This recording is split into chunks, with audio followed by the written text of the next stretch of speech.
need someone who speaks Polish because I don't know how to put on full screen. Please.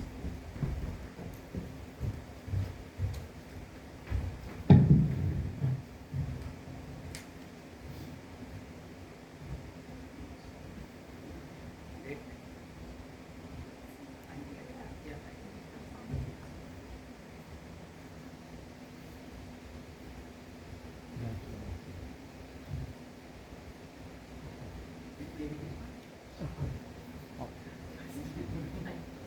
Thank you very much.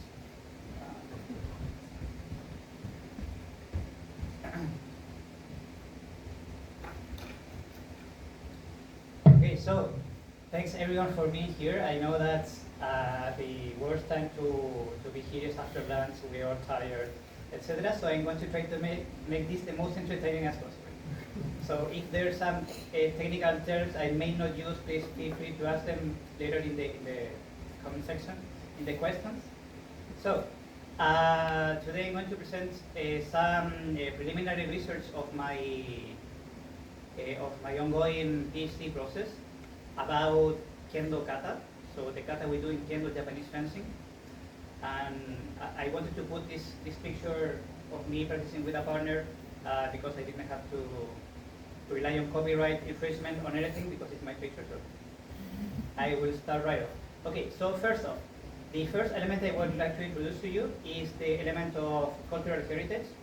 So when thinking about sports, physical culture, it is not usually a topic that is associated with heritage. We may think of dance, of clothing, of food, but somewhat sports is not usually think of that, but there are research that demonstrate that it is 100% part of what we can consider the legacy of a culture or the legacy of a social group. So, for example, for football, some teams are very proud of their past champions and etc. And so on. And this is certainly the case of sports culture, sports, and martial arts. So the idea of cultural heritage, so these traditions that have been brought into the present from the past can be applied to martial arts as part of physical culture. And within martial arts, we can also talk about Budo. So Budo is contemporary Japanese martial arts. And inside Budo, we can talk about Kendo, which is a contemporary Japanese fencing. So, just as an introduction of Kendo, because usually nobody knows what Kendo is, only me. It's the contemporary Japanese fencing that has had 3 iterations so far. So the first one was at the beginning of the 20th century when Kenjutsu, which are the techniques of the sword, so techniques meant to kill another person with a sword, were standardized to be taught in schools during the era of Japanese expansionism towards the rest of East Asia, so towards China and India and Korea. Then this got accelerated during the pre-Second World War period, where Japan took as a mission to form citizens that were very proud of their national identity. So that's where the concept of Nihon Jinron rose. So Nihon Jinron means like the uniqueness of Japan. Okay, so that's where this discourse of samurai culture, samurai history become mythologized into a narrative fitting for the objectives of Japanese imperialism. And then after World War II, we all know that what happened. Japan lost that war. The Allied forces banned the practice of martial arts in Japan, and they were only allowed to practice martial arts again after 1962, when Kendo had to be reshaped into a democratic practice, so not to serve the emperor, but to serve humanity.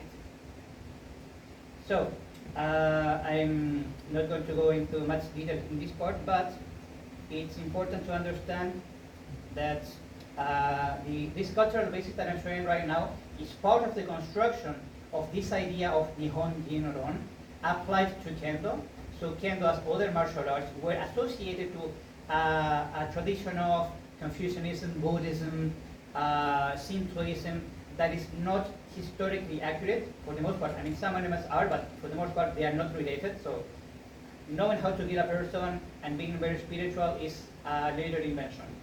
In history, And in this context, Kendo was aestheticized, so more beautiful and philosophical elements were added to Kendo to make it more presentable.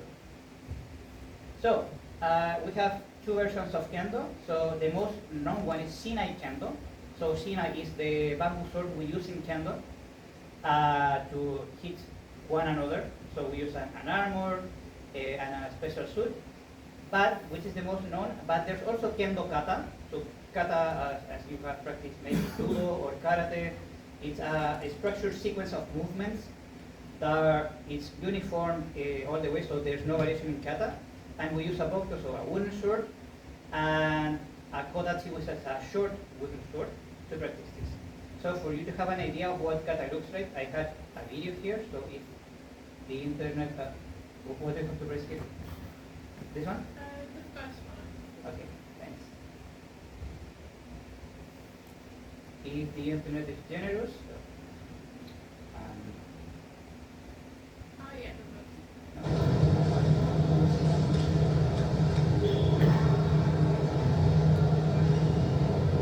no.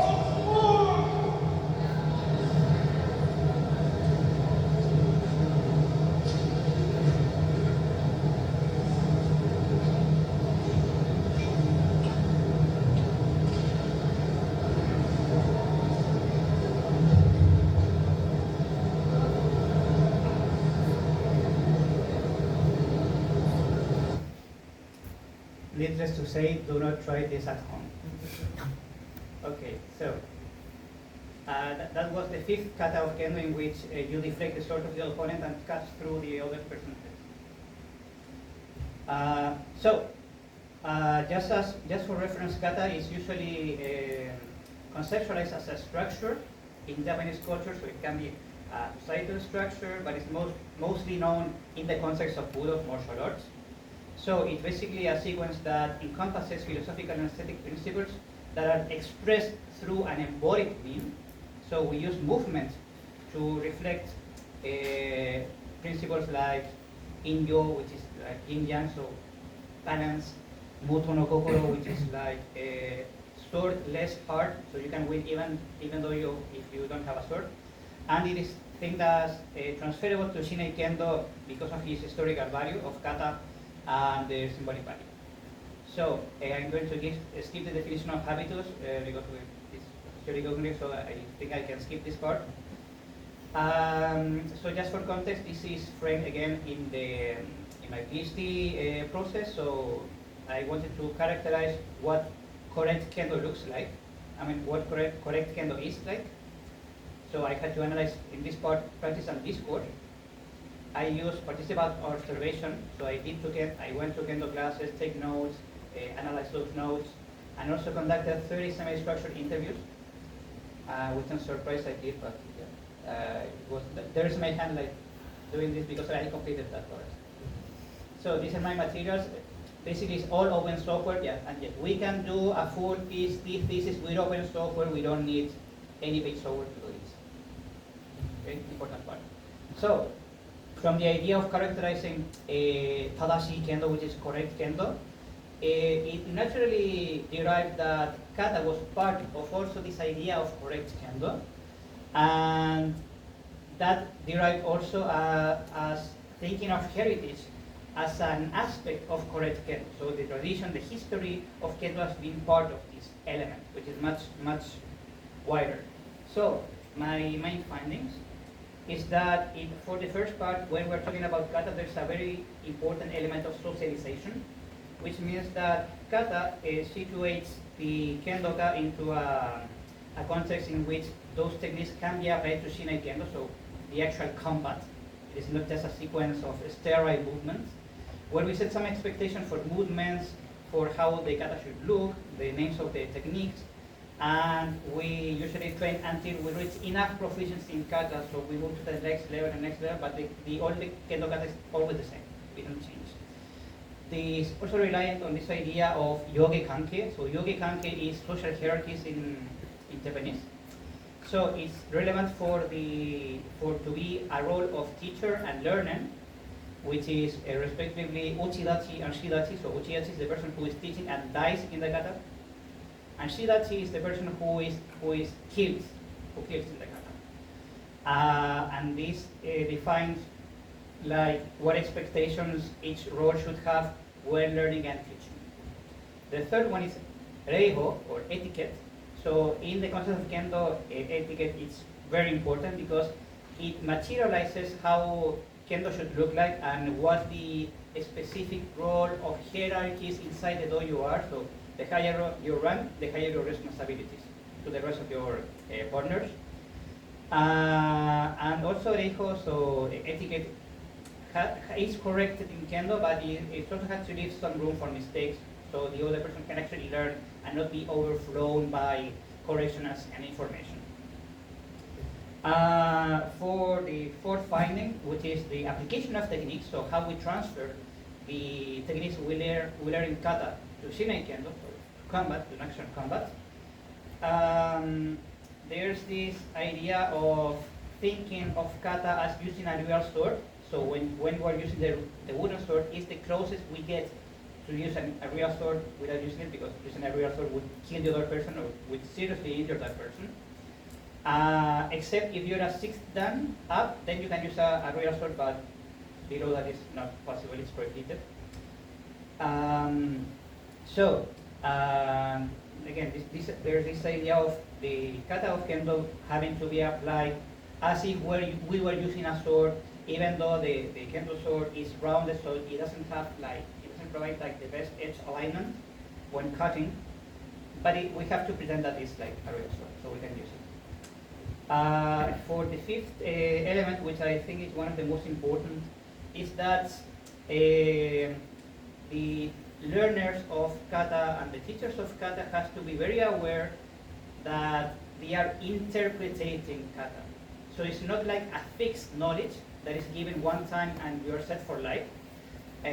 As you go up in the Kendo ladder and you start grasping some concepts that were not clear at the beginning, but become clear with experience, with competition, with frustration, and a lot of training, they somehow bring those experiences to the present and relate to both the behavioral culture and material culture of the samurai that are thought of being part of Kendo.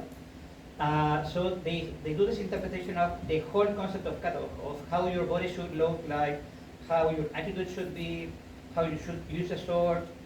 And by doing this, they are somewhat reconstructing what is thought of samurai culture, even though that may reflect a myth of samurai history and not a historically accurate idea of samurai history.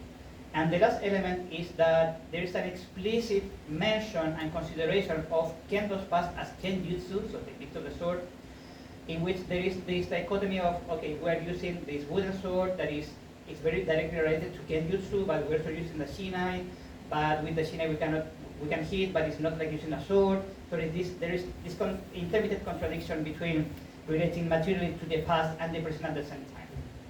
So, as for discussion, we have that Kendo Kata. So we have that Kendo Kata becomes part of these Kendistic habitus because it's required to keep moving forward into the Kendistic ladder. That also because of the interpretation that teachers do and their own ideas, they don't always have a clear idea of what they are teaching in the very bottom. Only a handful of Kendo can know the theoretical principles behind kata. Most of them just get by without knowing them. There's also this idea of what kata is and what correct kata is dependent on who is teaching the kata. So they are more a relevant interpretation of higher ranked sensei rather than other instructors. And at the same time, there is this idea of tradition being interpreted and reinterpreted in the present that may not be necessarily aware of the myth of Kendo, this very reified idea of Japanese past. There is, again, a construction during pre-World War II of Japanese history and not being necessarily related to history itself. So, as for my main conclusion, the habituation, so the inserting oneself into this kendistic habitus has to be guided by full cooperation of teachers towards their students, and the teachers representing kata and representing an ideal that they have to follow, and this may or may not follow some historically accurate ideas. So there's a lot of nuance there. And finally, that kata, because of representing history and reconstructing history in the present, becomes a way of embodied heritage. So each time Kendoka are doing kata, they are also reflecting the Kendo history and Kendo culture in the present. So those are my references, and thank you very much.